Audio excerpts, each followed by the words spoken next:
Hello YouTubes, this is Grimweird, back again with another scintillating edition of Enigmatica 2 Expert playthrough for Minecraft 1-12-2.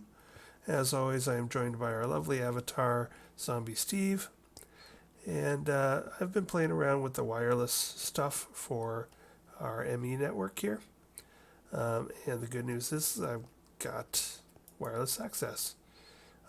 So that is good. Um, the thing that bothered me though is that it's not quite the range I was hoping for.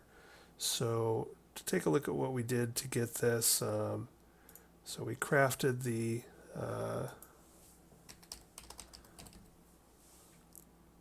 the wireless thing here, and this took a decent amount of stuff. And the wireless receiver takes a Fluix pearl, which is an ender pearl, and et cetera, et cetera. And then we also had to make a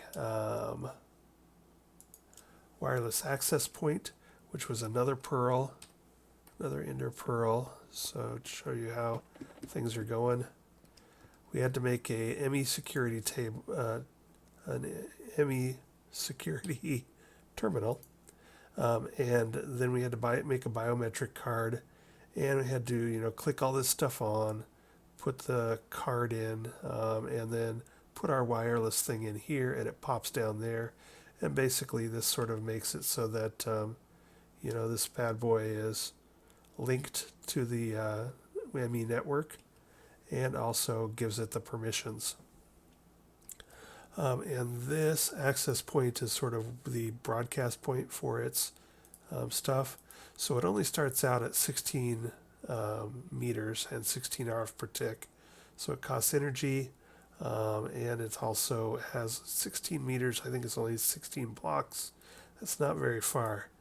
There are these wireless booster cards that you can put in it, but as we can see, they are not making it huge difference, and every two of these costs an ender pearl. So if we take a look at the wireless booster, so we're looking at this bad boy, and it takes an ender dust. So yeah, that's an ender pearl, and it gives you two of them, but with two ender pearls, we went from a 16 meter range to a 24 meter range, which is probably good enough for now. But that's not anywhere near the kind of range I'm looking for. So probably a better way to increase the range would be to actually make some of the cheapest cables, just the glass cables, don't need to be smart or anything, and actually just run a shaft up parallel to my ladder. And when I get up top, which is, like a huge amount of space up here, so we're talking going from roughly 10 up to 80, so 70 or so. When I get up here, then we could put another wireless access port.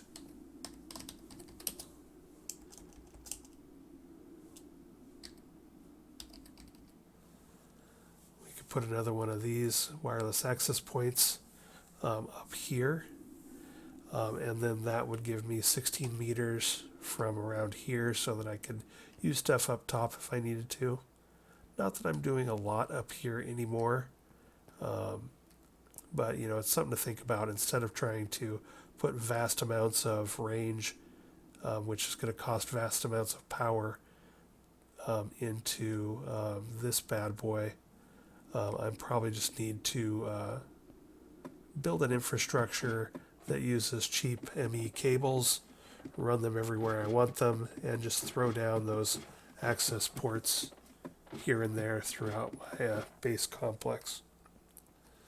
So that's how that is going. I'm going to hold on to this for now, and I'm sure I will use it a bit.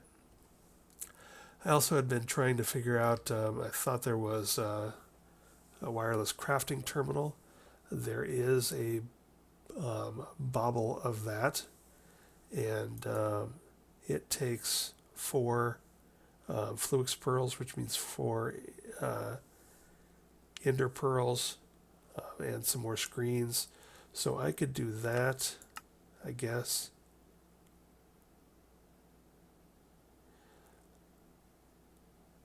So that looks like it might be good. And you can carry it in your bobble slot instead of carrying it around. I don't think that this guy will actually go in any bobble slot. And no.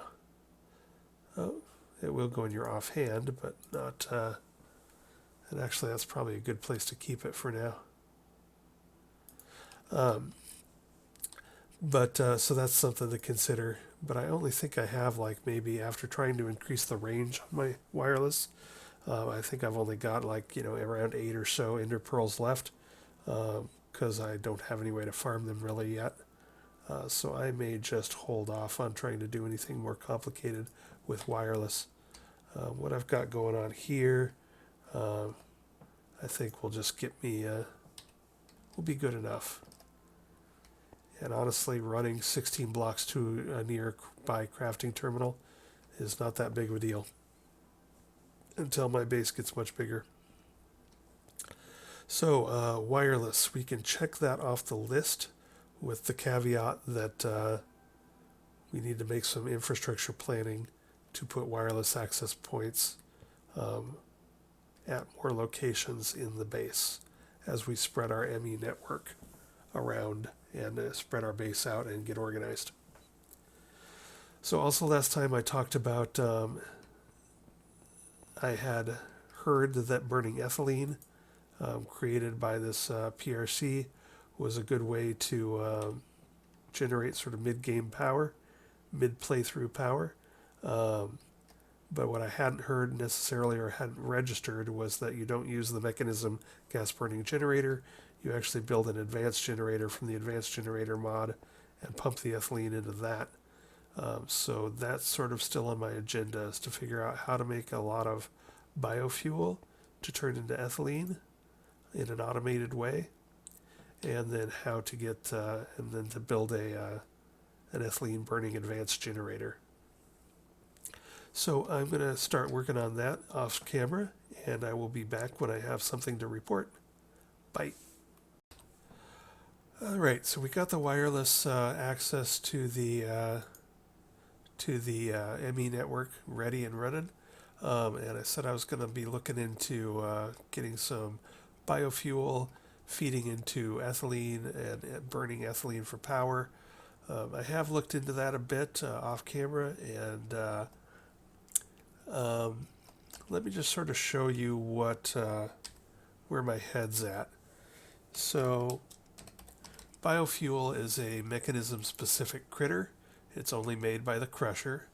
We've got a crusher over here, and it will accept stuff into it. You can configure it to pull things in and take things out and yada yada. So that's all good, and make our biofuel. But if we take a look at how to make biofuel and what we can make it out of, there's saplings, there's various crops.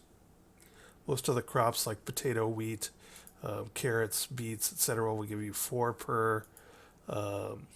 Zombie flesh will give you 2, and so we could maybe set up a monster farm, because zombie flesh drops pretty fast and furious with rotten flesh drops pretty fast and furious if you have a spawner. I already saw that. But we're going to need a lot of this, and we're going to need it fast, and I want to sort of experiment with other potential ways of doing things. So one of the biggest ones here is, if we look at just how much is created, would be pumpkins. So pumpkins create 6. So that sounds good. But when I was looking through this, what really struck me out of all of these options for making biofuel, it was this. So melon makes 4. And you're going, okay, well, that's not as good as pumpkin, right? Well, remember that melon slices, when you hit, there are ways to get craft melon blocks into 9 melon slices. So now instead of one pumpkin giving us 6, we've got one melon giving us 9 slices, each of those 9 slices giving us 4. So one melon's going to give us 36 biofuel. Um, and so there's a couple of different ways we could do that. We can either try and collect the melon into.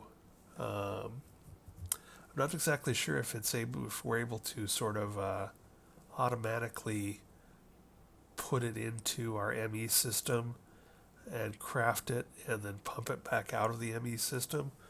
Uh, but we can also use the metal press, oddly enough. Uh, and so this could be a fun option for us.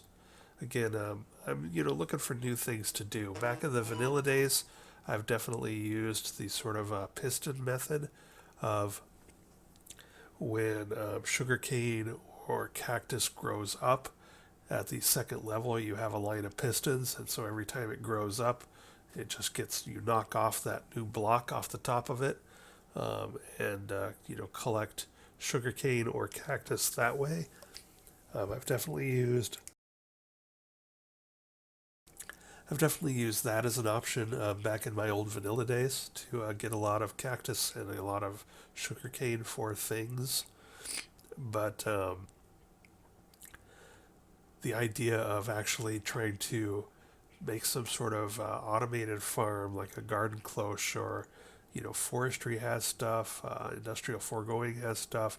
A lot of the mods in this mod pack have ways to auto grow things, and there are lots of ways to collect things. So if I can grow melons, if I can feed those melons into the metal press and multiply them up to 9 pieces and multiply those up to 36 biofuel, I think that could be a lot of fun. But I have no idea. I've never used a lot of these auto farming things, so I got to do a lot of research there, and I've never tried to put things into and out of this immersive engineering stuff. I got a lot of options with cables. I got a lot of options with ME import and export buses. I've got a lot of options with conveyor belts. Again, since this is about energy production, I want to make sure that I'm using as little energy as possible through all of this. So I got to use the crusher. I got to use the electrolytic separator. I got to use the pressurized reaction chamber. I can put energy upgrades in there. In fact, I already have energy upgrades in there to maximize our efficiency there and not use the power that we're trying to make. This thing doesn't seem like too much of a power hog, so we can keep an eye on that. But I need to make sure that whatever I'm doing here with the advanced generator burning ethylene with a bunch of turbines, that I'm getting a lot more energy out than I am putting in through all of this crushing and separating and chambering and pressing and etc. and whatever it takes to power an automated farm for melons. So again, I'm going to go off screen. I just sort of want to give you an update on what I'm doing here tonight. I'm going to go off screen and look at some of these automated options and see if I can make melons work. I also got to double check one of the reasons melons may end up giving you 9 slices. I don't know if melons grow as fast as a lot of this other stuff. So it won't do me any good if I get 36 fuel out of it if it grows much slower than some of this other option. So anyway, I'm going to look into that, and again, I will come back in a few moments and tell you what I found out, and we'll make some plans, if not actually attempt to build something. Alright, I just watched a video by a YouTuber named Mumbo Jumbo, and he made a melon farm.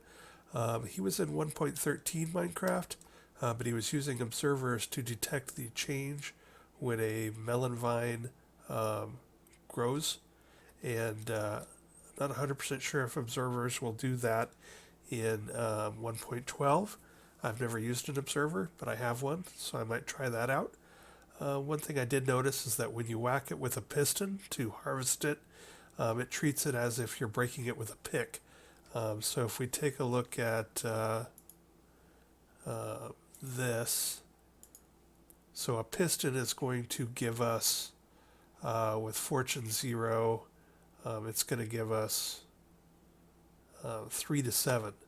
So our yield is not going to be quite as good if we go the piston route as if we, instead of actually being able to harvest this as a intact melon and then feeding that intact melon through the metal press. So now I'm sort of investigating, is there a way to collect melons in a farm in a silk touch manner where we actually get the intact melon for that optimum yield. But I did really enjoy Mumbo Jumbo's YouTube video of setting up a bunch of observers and pistons to make a small melon farm. That did give me some clarity on. Hadn't thought about the fact that pistons would probably break them, and that the yield from breaking the melons is going to be less than of collecting them intact and feeding them through the metal press. So I'm going to continue to move on with my things here. I'm going to look for other different ways. I know here's an odd thought, but I have a digital miner, and you can make the digital miner mine stuff with Silk Touch mode on. So here's an odd thought. What if I slapped a digital miner above a melon patch and brought the area that it mines real in close, tell it to only mine melons, and put it in Silk Touch mode, and then feed that out into immersive engineering. So, that's the way my brain is heading as I'm looking into weird things like that. And again, I got to keep this all energy efficient. Otherwise, since all the reason for this is making energy, I don't want to be spending that. But I think a digital miner, if it was, only doing like, say, a 9x9 area, or, some sort of reasonably small area for a little melon farm, I think the area of effect would be so small that it would be energy efficient. But then I'd also have to find a way to keep it restarting it. And so I need some way to sort of trigger that. And I don't know if there's any way to automate restarting a digital miner. But anyway, I just want to tell myself, my future self, how my brain was working on this, so that when I watch this back 2 or 3 years from now, when I try to do all this again, I won't have to start from ground zero like I am today. Be right back. All right, so I looked around, and there are some pretty awesome and complex and huge and wonderful melon farms that will take a mixture of pumpkins and melons and automate them, and they all look pretty wonderful. However, they're sort of, again, that sort of old vanilla, unmodded style where you're using lots of pistons and carts and railways and stuff to do things. And since this is such a modded pack, I really want to try and do some of the more automated stuff. So I looked up the Garden Cloche, and I watched a video on it, and it looks pretty darn cool. So I want to try one of these. And so I've made the stuff for it, and we got to make it in the thermionic fabricator. So if we run over here, erase the old recipe, teach it the new recipe, and then place the components down here.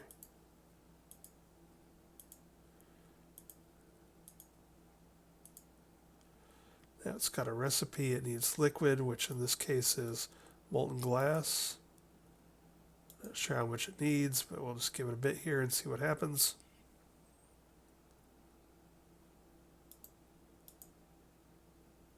And there it goes. So we have a garden cloche. And again, I'm just going to sort of throw this out in the middle of nowhere.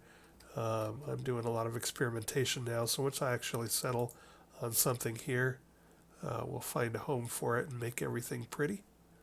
Um,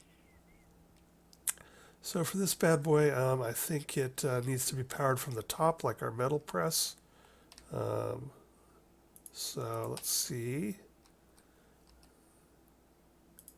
Make something to stand on here.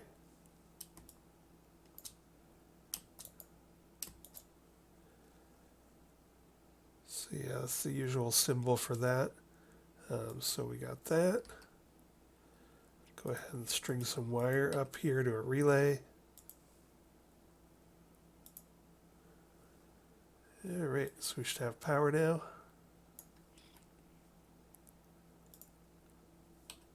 And yes, it's at 16,000 FE. So we've got power.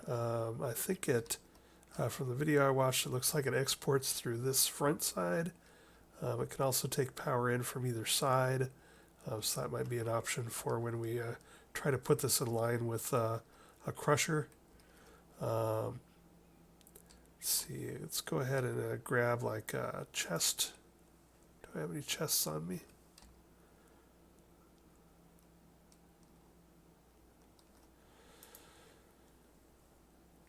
As I'm farting around here, you can see why I like to use the insulated MV wires so that I can just sort of wander through them. You know, this would be a perfect spot to use the nature chest because, hey, it looks fancy. I don't think it is fancy. I don't think there's anything special about it. But we'll throw it here.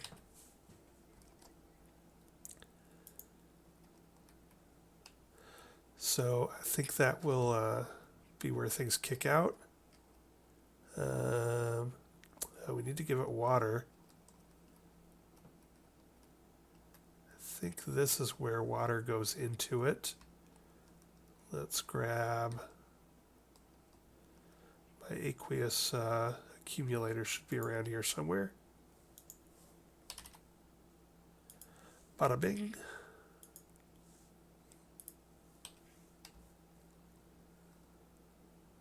See if that does the trick. It's gurgling, that's a good sign, but there's no water coming in here. Where does the water go in? It's got 400.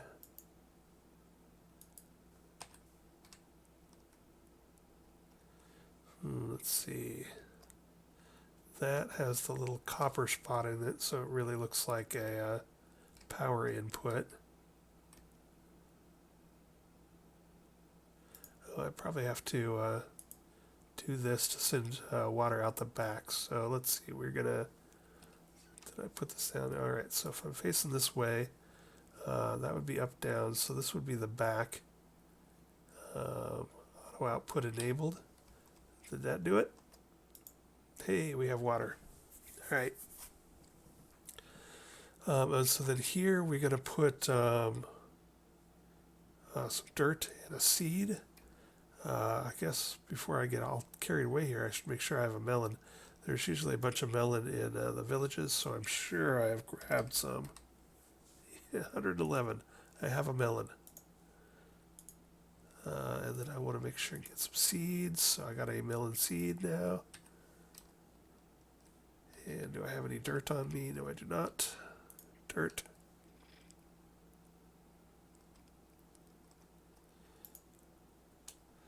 I'm going to put in some dirt and put in a melon seed and see what happens. So one of the key things here I want to do is just get a feel for how fast it grows without fertilizer, because I'm not sure I want to futz around with fertilizer.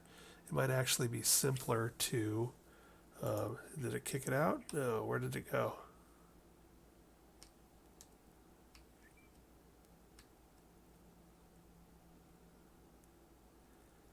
It's not getting water fast enough, so I'd have to make sure it got water faster.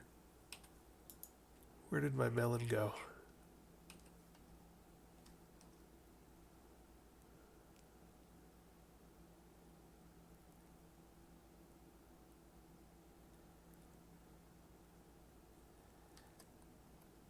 All Alright, so it's not getting water fast enough and it gets interrupted, it restarts. So that's not cool. I wonder if the water has to be around it or if it can be under it. On the aqueous accumulator. Let's grab a bucket and find out. Bucket, water. Party time, excellent. All right, here we go. Water.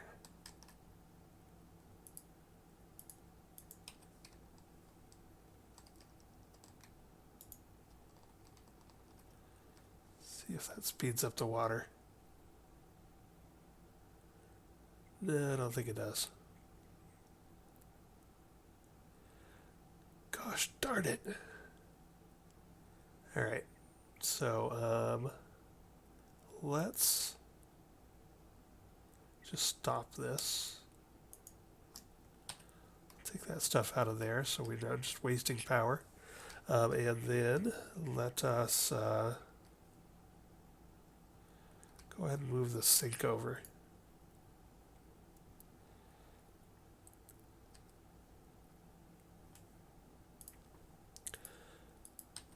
So the aqueous accumulator, I just got to remember that that's just not going to be sufficient for damn near anything I want to do unless I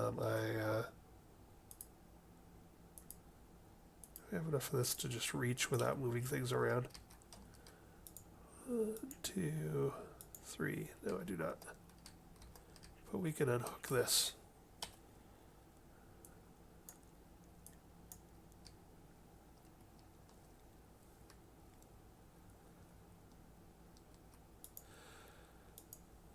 Oh, that's right, I built a remote.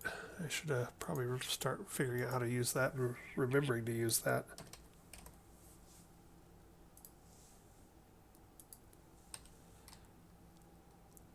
Alright, for now we're just farting around, so we're going to do that. And I don't think this works unless you have a servo to pull out of the sink. So we will do that. And let's try this again.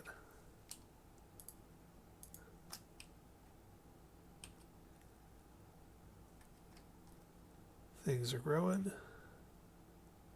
Melons are growing.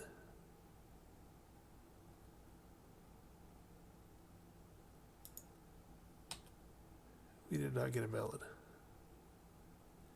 And it's chugging again. Now it's chugging because of power. Are we really drawing that much power for this bad boy? Alright, so this guy's a power hog. That's good to know. How much juice does it actually take to build to make a melon here?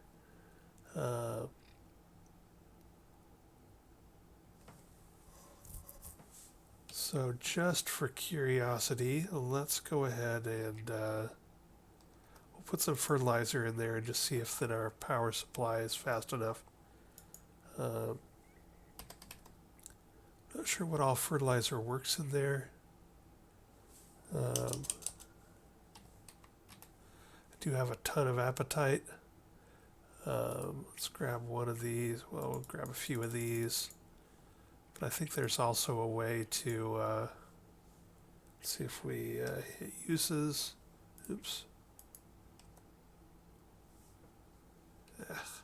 Not used to the ME system yet. So if we hit uses on here, yeah, so I can use my ash to multiply. If you guys have been following me, you know one of the first things I did in this playthrough was make a huge 12 by 12 charcoal pit. So I have a ton of ash. What was that thing called again? Fertilizer. So let's go ahead and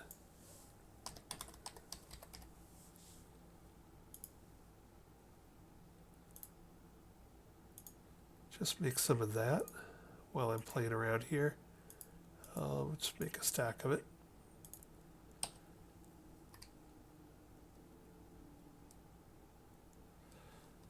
Again, I'd sort of like to avoid using that, but if it so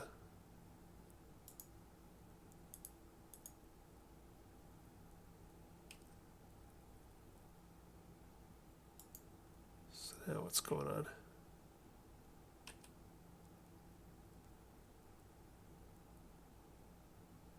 We're still just chugging on power. It's got enough water.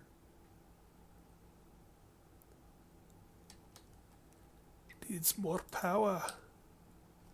Alrighty, I can do that. I can do power. Again, though, I need to be pretty careful here. I don't want to be, you know, using so much power to create power that I'm not actually getting anywhere. So this should be actually an output. So if I put that here, now it's got power. And am I getting melons? No, I'm still not getting melons.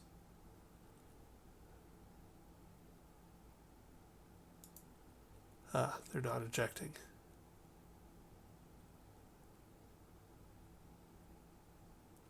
But I'm getting melons now, and I'm getting melons that are not broken. So in theory, I can now put those into, feed those into the metal press and get 9 per. How much power is this damn thing taking though? You run upstairs and get a feel for what kind of power this thing's using.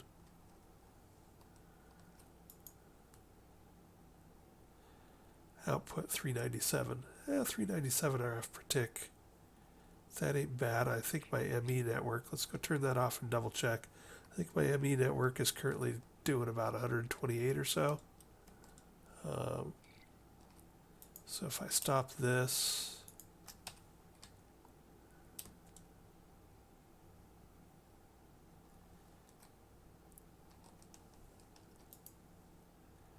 $157 to $397, so 240 RF per tick.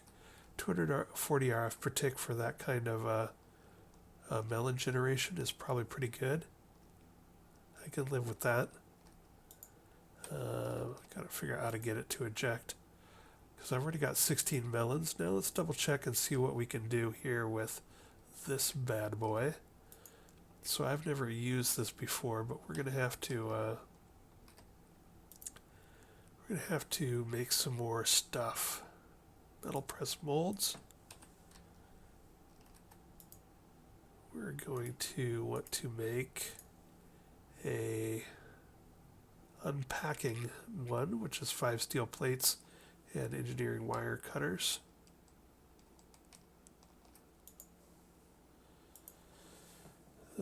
Steel. Oops. Do not have steel plates, so I'll have to make some of those.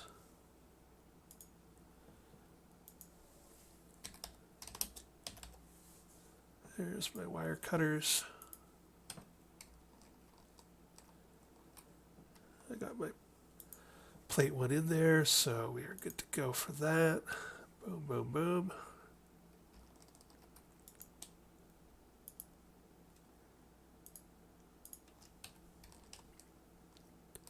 Let's back to the engineer's workbench. We're gonna throw, where'd the wire cutters go? That and that in there, and we're gonna get the unpacking mold out.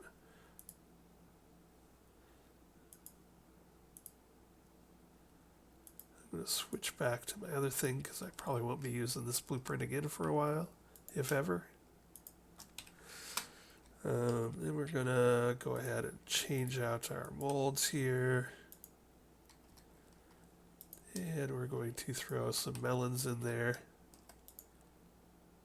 Look at that, 9 per.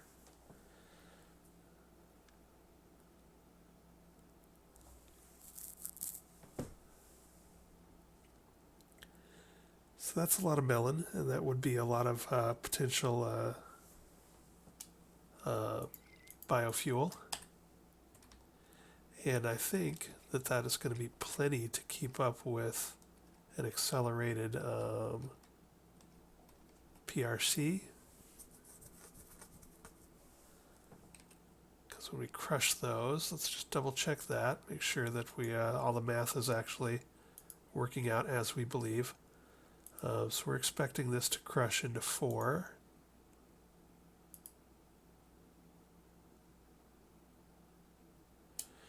Yes. All right. So every few ticks we will get an intact melon. We try to find a way to feed the intact melon into our metal press to turn it into 9 slices. Feed the 9 slices into the crusher, and then feed from the crusher into the PRC. Meanwhile, we'll have hydrogen coming in from the electrolytic separator. This might work out. I think on paper, from what I've seen of the advanced generators and the ethylene burning, if you have a bunch of Manulan turbines, they'll create on the order of 10,000s of RF per tick, and we're only looking at a couple hundred here, a couple hundred here, a couple hundred here. So we should be fine power-wise for power efficiency. I just got to figure out how to get all of these items moving where they need to go. Water should be easy. I can line these two up and just have one sink feed all 3 of these machines. So yeah, I just need to get, I don't even have to use the crusher anymore. Oh yeah, I do it for the biofuel. So I need to get melons into metal press, go from metal press chest into crusher, crusher to PRC. All right. I think I got a plan here. I think I have a solution that's going to work for me. Now I just need to get everything positioned and wiring up and moving. I might have to find some way. I don't know if it's going to be ME or I don't know. I got to find some way to pull. I think the hardest thing for me to do, because I have no clue right at the moment, is how to pull specifically just melon out of here. So just these guys out of here. And then also how to put from the garden cloche into here. Well, that should probably be pretty easy.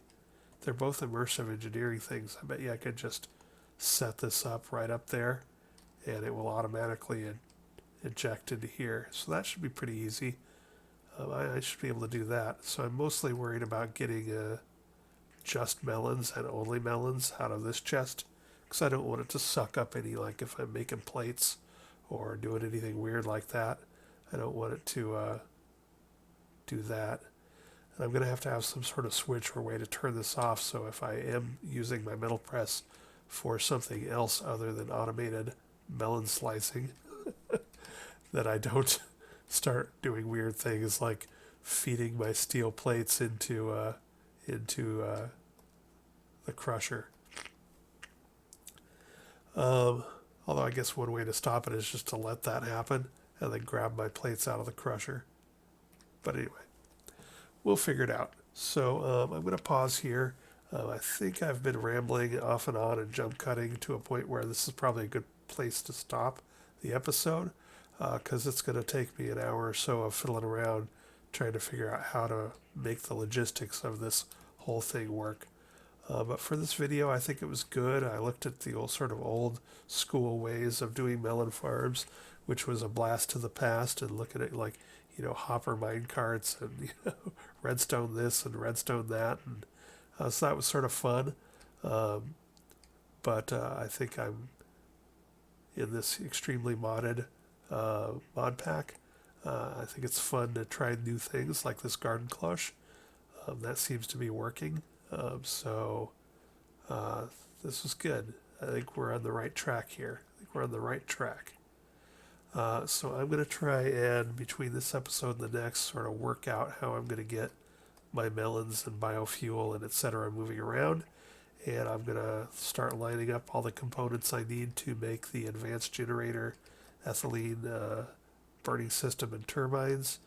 And then I'll come back next episode and see how far we've gotten. So bye for now.